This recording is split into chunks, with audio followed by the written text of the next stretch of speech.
سورة المؤمنون مكية. بسم الله الرحمن الرحيم. قد أفلح المؤمنون الذين هم في صلاتهم خاشعون والذين هم عن اللغو معرضون والذين هم للزكاة فاعلون والذين هم لفروجهم حافظون إلا على أزواجهم أو ما ملكت أيمانهم فإنهم غير ملومين. فمن ابتغى وراء ذلك فأولئك هم العادون والذين هم لأماناتهم وعهدهم راعون والذين هم على صلواتهم يحافظون. أولئك هم الوارثون الذين يرثون الفردوس هم فيها خالدون. ولقد خلقنا الإنسان من سلالة من طين ثم جعلناه نطفة في قرار مكين ثم خلقنا النطفة علقة فخلقنا العلقة مضغة فخلقنا المضغة عظاما فكسونا العظام لحما ثم أنشأناه خلقا آخر فتبارك الله أحسن الخالقين. ثم إنكم بعد ذلك لميتون ثم إنكم يوم القيامة تبعثون. ولقد خلقنا فوقكم 7 طرائق وما كنا عن الخلق غافلين. وأنزلنا من السماء ماء بقدر فأسكناه في الأرض وإنا على ذهاب به لقادرون.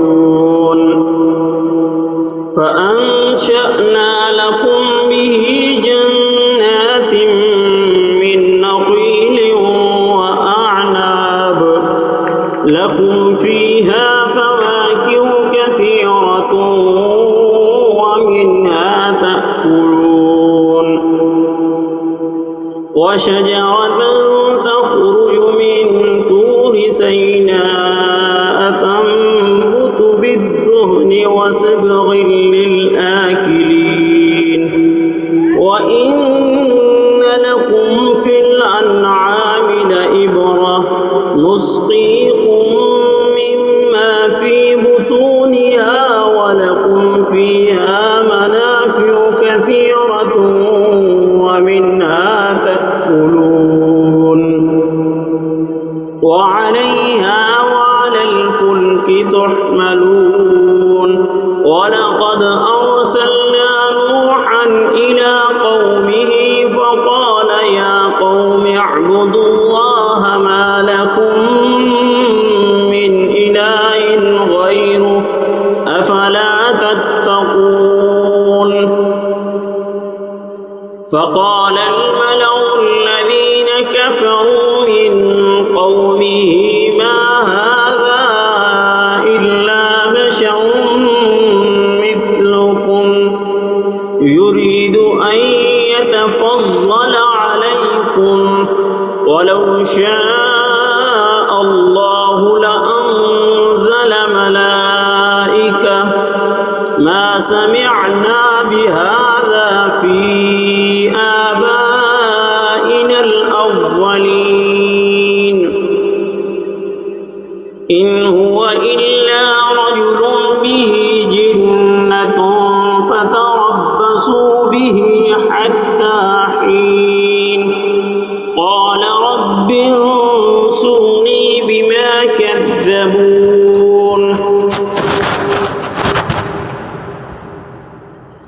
فأوحينا إليه أن اصنع الفلك بأعيننا ووحينا فإذا جاء أمرنا وفارت النور فاسلك فيها من كل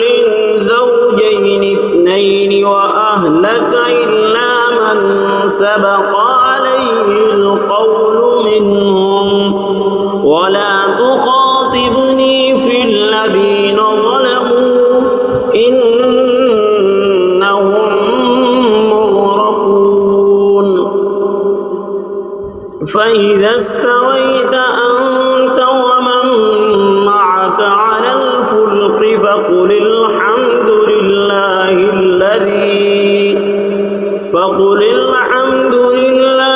الذي نجانا من القوم الظالمين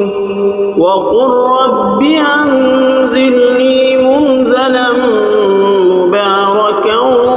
وأنت خير المنزلين إن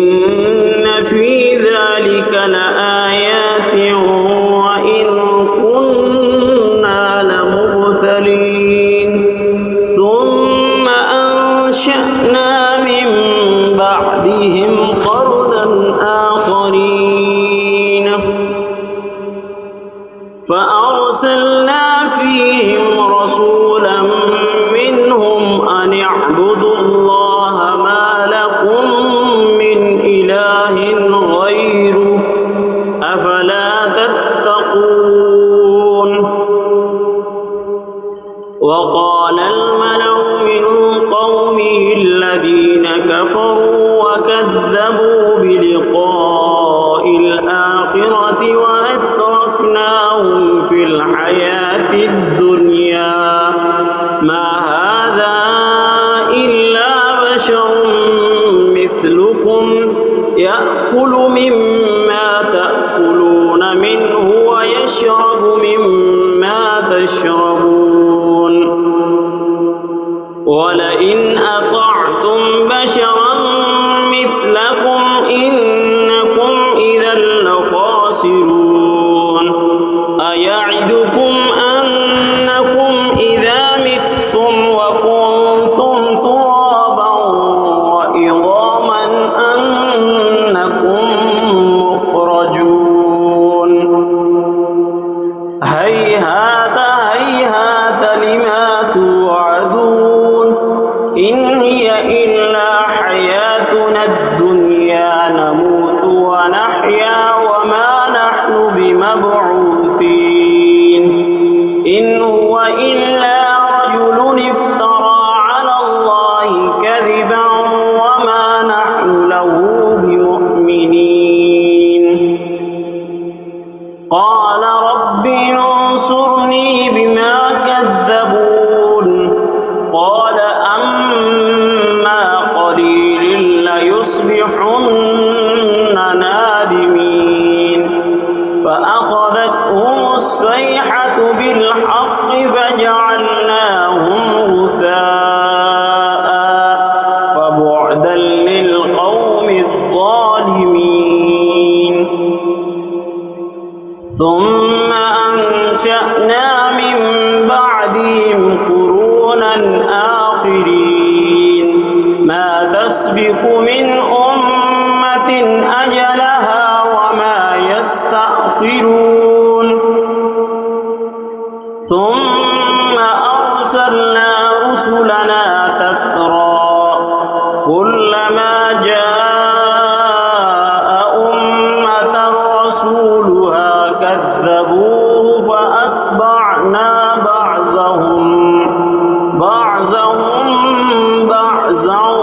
وجعلناهم أحاديث فبعدا لقوم لا يؤمنون ثم أرسلنا موسى وأخاه هارون بآياتنا وسلطان مبين واستكبروا وكانوا قوما عالين فقالوا أنؤمن لبشرين مثلنا وقومهما لنا عابدون فكذبوهما فكانوا من المهلكين ولقد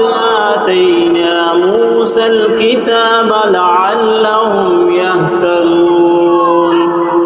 وجعلنا ابن مريم وأمه آية وآويناهما إلى ربوة ذات قرار ومعين يا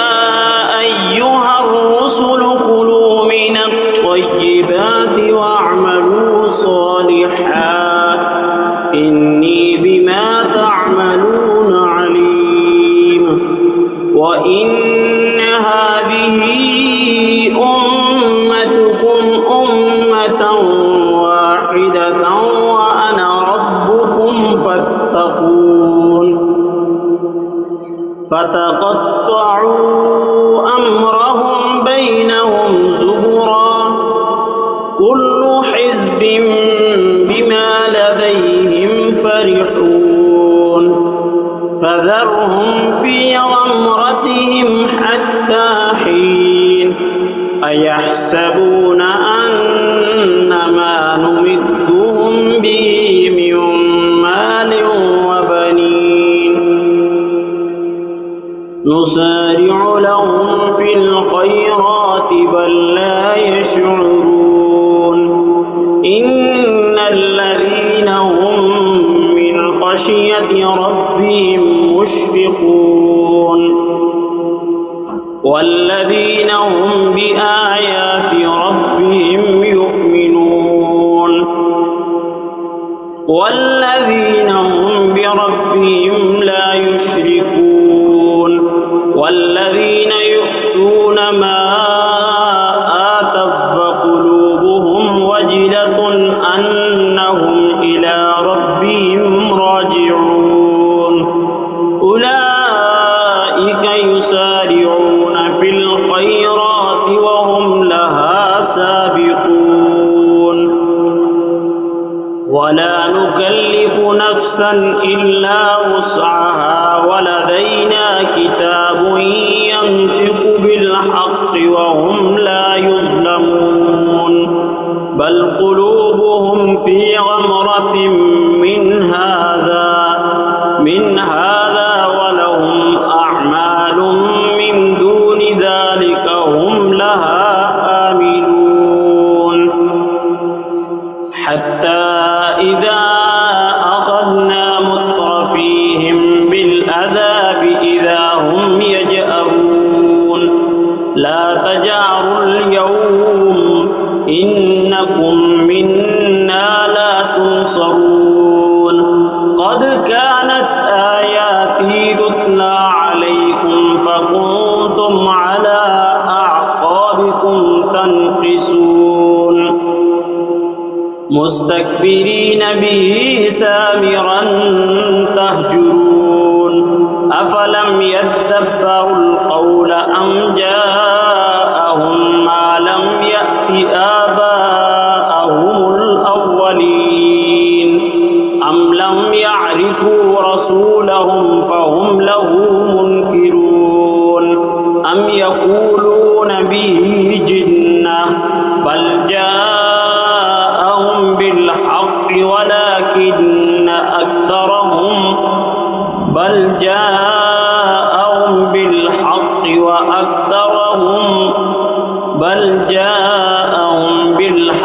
وأكثرهم للحق كارهون ولو اتبع الحق أهواءهم لفسدت السماوات والأرض ومن فيهن بل أتيناهم بذكرهم فهم عن ذكرهم معرضون أم تسألهم خرجا فخراج ربهم ربك خير وهو خير الرازقين وإنك لتدعوهم إلى صراط مستقيم وإن الذين لا يؤمنون بالآخرة عن الصراط لناكبون ولو رحمناهم وكشفنا ما بهم من ضر للجوا في طغيانهم يعمهون ولقد أخذناهم بالعذاب فما استكانوا لربهم وما يتضرعون حتى إذا فتحنا عليهم بابا ذا عذاب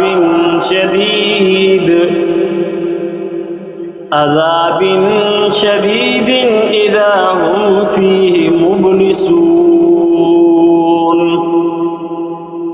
وهو الذي أنشأ لكم السمع والأبصار والأفئدة قليلا ما تشكرون وهو الذي ذراكم في الأرض وإليه تحشرون وهو الذي يحيي ويميت وله اختلاف الليل والنهار أفلا تعقلون بل قالوا مثل ما قال الأولون قالوا أئذا متنا وكنا ترابا وعظاما أئنا لمبعوثون لقد وعدنا نحن وآباؤنا هذا من قبل إن هذا إلا أساطير الأولين قل لمن الأرض ومن فيها إن كنتم تعلمون سيقولون لله قل أفلا تذكرون قل من رب السماوات السبع ورب العرش العظيم سيقولون لله قل أفلا تتقون قل من بيده ملكوت كل شيء وهو يجير ولا يجار عليه إن كنتم تعلمون سيقولون لله قل فأنا تسحرون بل أتيناهم بالحق وإنهم لكاذبون ما اتخذ الله من ولد وما كان معه من إله إذا لذهب كل إله بما خلق ولعلى بعضهم على بعض سبحان الله عما يصفون عالم الغيب والشهادة فتعالى عما يشركون قل رب إما تريني ما يوعدون رب فلا تجعلني في القوم الظالمين وإنا على أن نريك ما نعدهم لقادرون ادفع بالتي هي أحسن السيئة نحن أعلم بما يصفون وقل رب أعوذ بك من همزات الشياطين وأعوذ بك رب أن يحضرون حتى إذا جاء أحدهم الموت قال رب ارجعون لعلي أعمل صالحا فيما تركت كلا إنها كلمة هو قائلها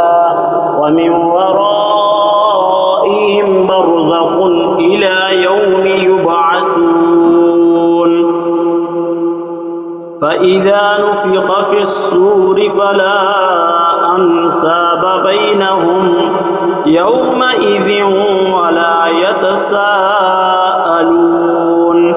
فمن ثقلت موازينه فأولئك هم المفلحون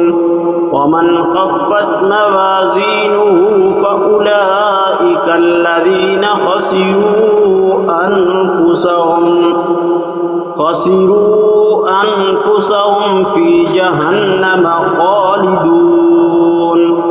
تلفح وجوههم النار وهم فيها كالحون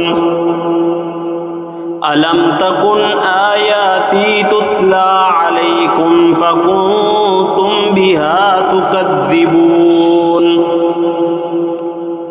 قالوا ربنا غلبت علينا شقوتنا وكنا قوما ضالين ربنا أخرجنا منها فإن عدنا فإنا ظالمون قال اخسئوا فيها ولا تكلمون إنه كان فريق من عبادي يقولون ربنا آمنا فاغفر لنا وارحمنا وأنت خير الراحمين فاتخذتموهم سخريا حتى أنسوكم ذكري وكنتم منهم تضحكون إني جزيتهم اليوم بما صبروا أنهم هم الفائزون قال كم لبثتم في الأرض عدد سنين قالوا لبثنا يوما أو بعض يوم فاسأل العادين قال إن لبثتم إلا قليلا لو أنكم كنتم تعلمون أفحسبتم أنما خلقناكم عبثا وأنكم إلينا لا ترجعون فتعالى الله الملك الحق لا إله إلا هو رب العرش الكريم ومن يدع مع الله إلها آخر لا برهان له به فإنما حسابه عند ربه إنه لا يفلح الكافرون وقل رب اغفر وارحم وأنت خير الراحمين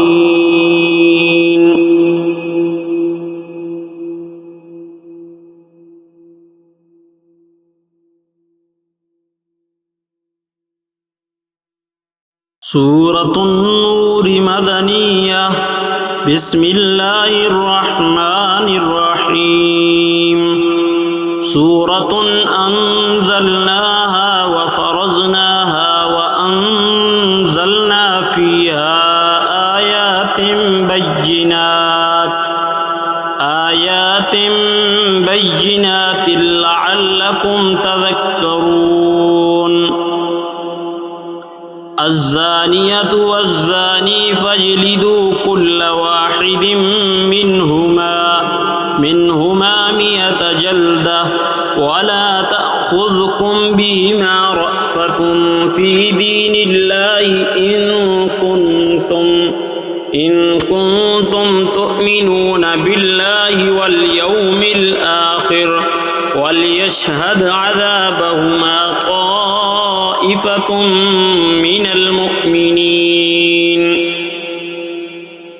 الزاني لا ينكح إلا زانية أو مشركة والزانية لا ينكحها إلا زان أو مشرك وحرم ذلك على المؤمنين. والذين يرمون المحصنات ثم لم يأتوا بأربعة شهداء فاجلدوهم 80 جلدة ولا تقبلوا لهم شهادة أبدا وأولئك هم الفاسقون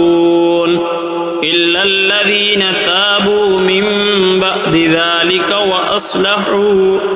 فإن الله غفور رحيم. والذين يرمون أزواجهم ولم يكن لهم شهداء إلا أنفسهم فشهادة أحدهم أربع شهادات بالله إنه لمن الصادقين. والخامسة أن لعنة الله عليه من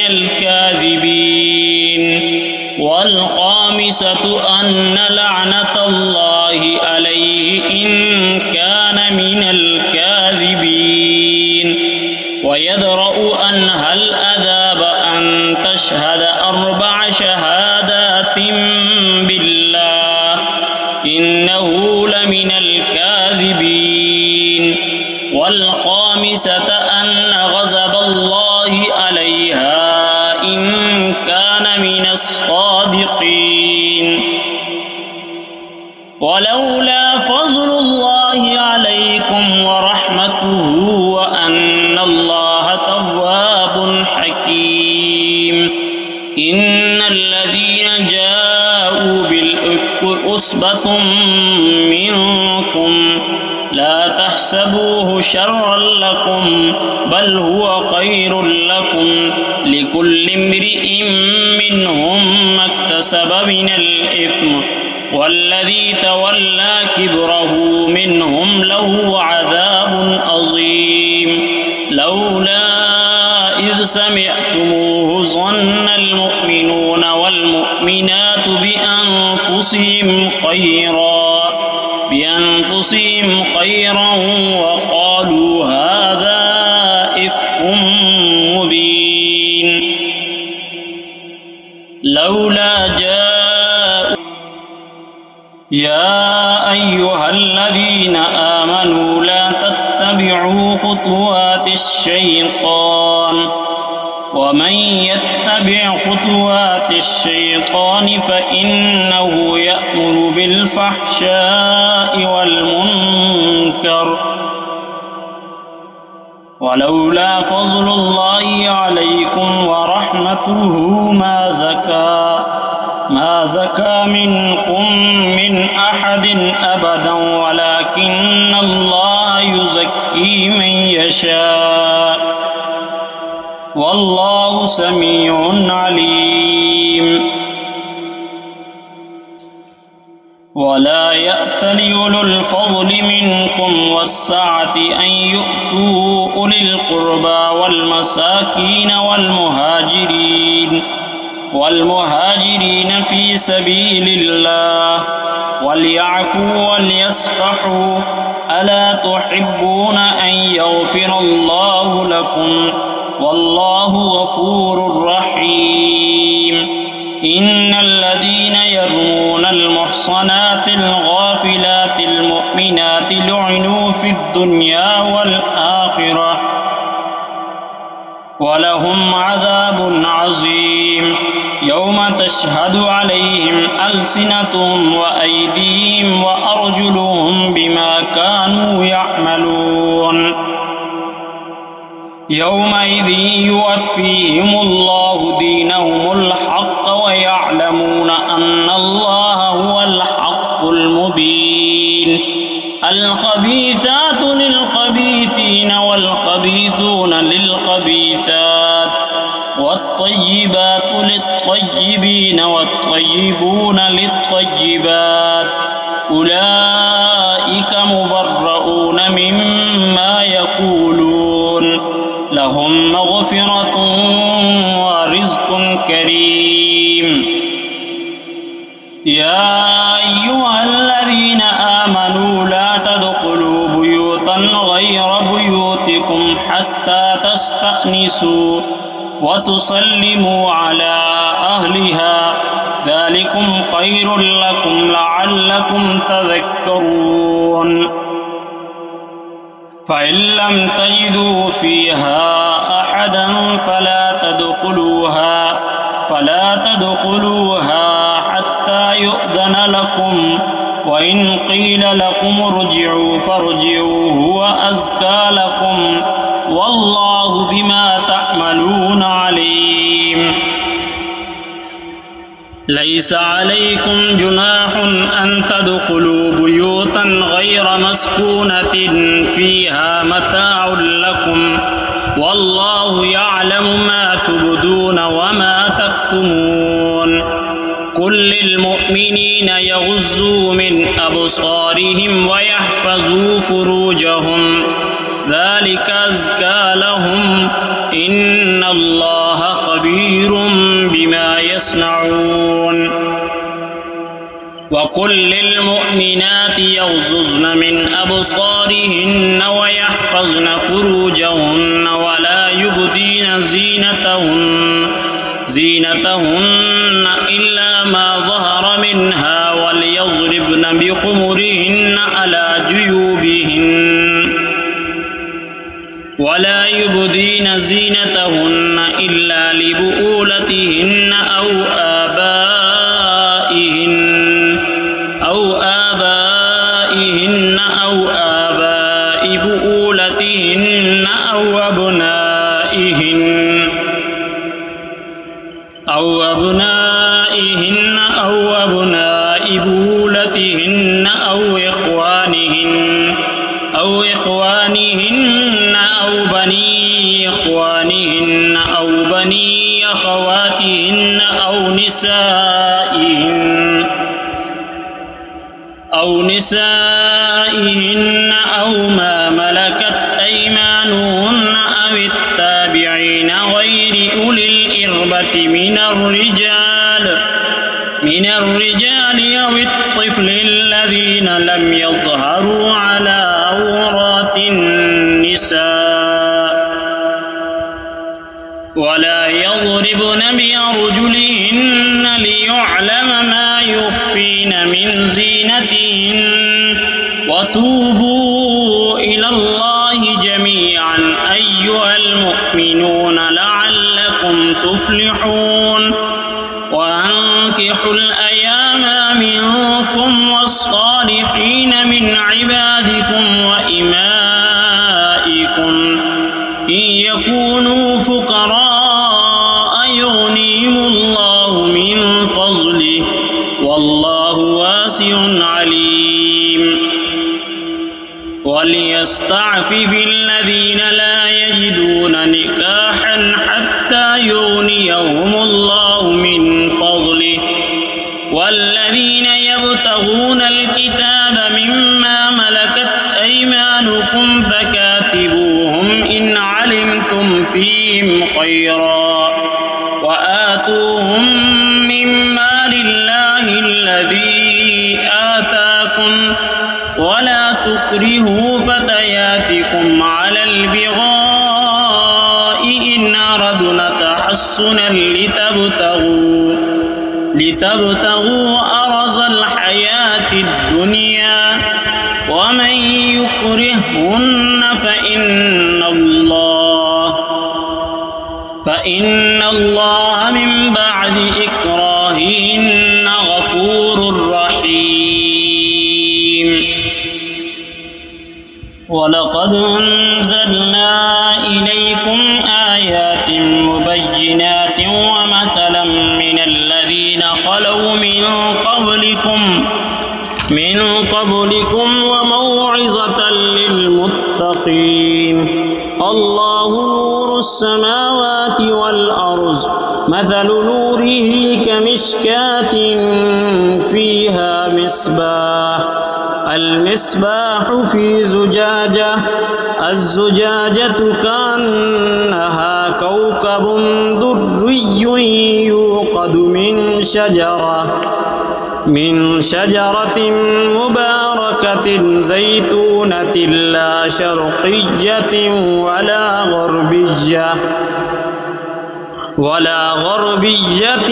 يكاد زيتها يضيء ولو لم تمسسه نار نور على نور يهدي الله لنوره من يشاء ويضرب الله الأمثال للناس والله بكل شيء عليم في بيوت أذن الله أن ترفع ويذكر فيها اسمه يسبح له فيها بالغدو والآصال رجال لا تلهيهم تجارة ولا بيع عن ذكر الله وإقام الصلاة وإيتاء الزكاة يخافون يوما تتقلب فيه القلوب والأبصار ليجزيهم الله أحسن ما عملوا ويزيدهم من فضله والله يرزق من يشاء بغير حساب والذين كفروا أعمالهم كسراب بقية يحسبه الظمآن ماء حتى إذا جاءه لم يجده شيئا ووجد الله عنده فوفاه حسابه والله سريع الحساب أو كظلمات في بحر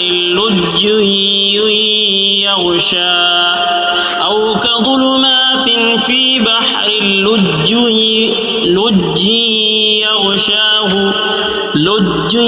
يغشاه موج من فوقه سهاب ألم تر أن الله يسبح له من في السماوات والأرض والطير صافات كل قد علم صلاته وتسبيحه والله عليم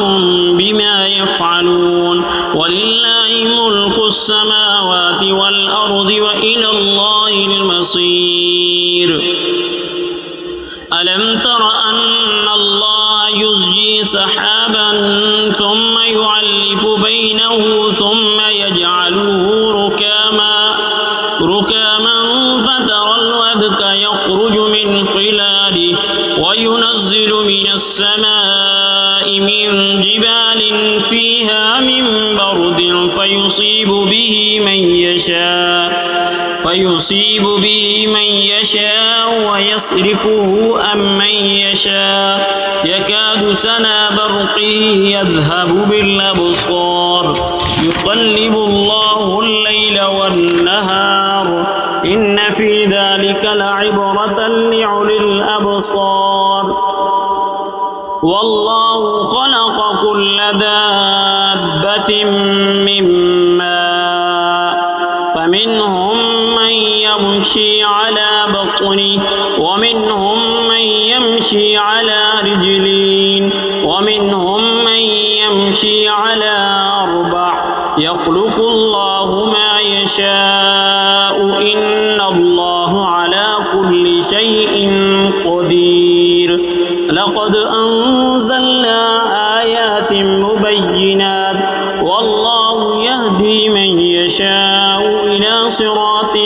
مستقيم ويقولون آمنا بالله وبالرسول وأطعنا ثم يتولى فريق منهم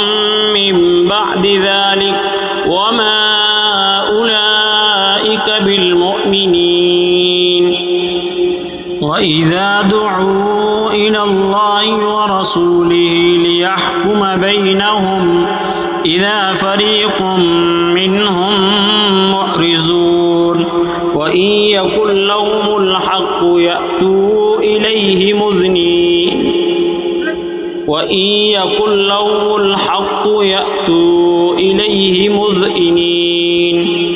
أفي قلوبهم مرض أم ارتابوا أم يخافون أن يحيف الله عليهم ورسوله بل أولئك هم الظالمون إنما كان قول المؤمنين إذا دعوا إلى الله ورسوله ليحكم بينهم أن يقولوا سمعنا وأطعنا وأولئك هم المفلحون ومن يطع الله ورسوله ويخشى الله ويتقه فأولئك هم الفائزون وأقسموا بالله جهد أيمانهم لئن أمرتهم ليخرجن قل لا تقسموا طاعة معروفة إن الله خبير بما تعملون قل أطيعوا الله وأطيعوا الرسول فإن تولوا فإنما عليه ما حمل وعليكم ما حملتم وإن تطيعوه تهتدوا وما على الرسول إلا البلاغ المبين وعد الله الذين آمنوا منكم وعملوا الصالحات ليستخلفنهم في الأرض كما استخلف الذين من قبلهم وليمكنن لهم دينهم الذي ارتضى لهم وليبدلنهم من بعد خوفهم أمنا يعبدونني لا يشركون بي شيئا ومن كفر بعد ذلك فأولئك هم الفاسقون وأقيموا الصلاة وآتوا الزكاة وأطيعوا الرسول لعلكم ترحمون لا تحسبن الذين كفروا معجزين في الأرض ومأواهم النار ولبئس المصير يا أيها الذين آمنوا ليستأذنكم الذين ملكت أيمانكم والذين لم يبلغوا الحلم منكم 3 مرات من قبل صلاة الفجر وحين تضعون ثيابكم من الظهيرة ومن بعد صلاة العشاء 3 عورات لكم ليس عليكم ولا عليهم جناح بعدهن طوافون عليكم بعضكم على بعض كذلك يبين الله لكم الآيات والله عليم حكيم وإذا بلغ الأطفال منكم الحلم فليستأذنوا كما استأذن الذين من قبلهم كذلك يبين الله لكم آياته والله عليم حكيم والقواعد من النساء اللاتي لا يرجون نكاحا فليس عليهن جناح أن يضعن ثيابهن غير متبرجات بزينة وأن يستعففن خير لهن والله سميع عليم ليس على الأعمى حرج ولا على الأعرج حرج ولا على المريض حرج ولا على أنفسكم أن تأكلوا من بيوتكم أو بيوت آبائكم أو بيوت أمهاتكم أو بيوت إخوانكم أو بيوت أخواتكم أو بيوت أعمامكم أو بيوت أماتكم أو بيوت أخوالكم أو بيوت خالاتكم أو ما ملكتم مفاتحه ليس عليكم جناح أن تأكلوا جميعا أو أشتاتا فإذا دخلتم بيوتا فسلموا على أنفسكم تحية من عند الله مباركة طيبة كذلك يبين الله لكم الآيات لعلكم تعقلون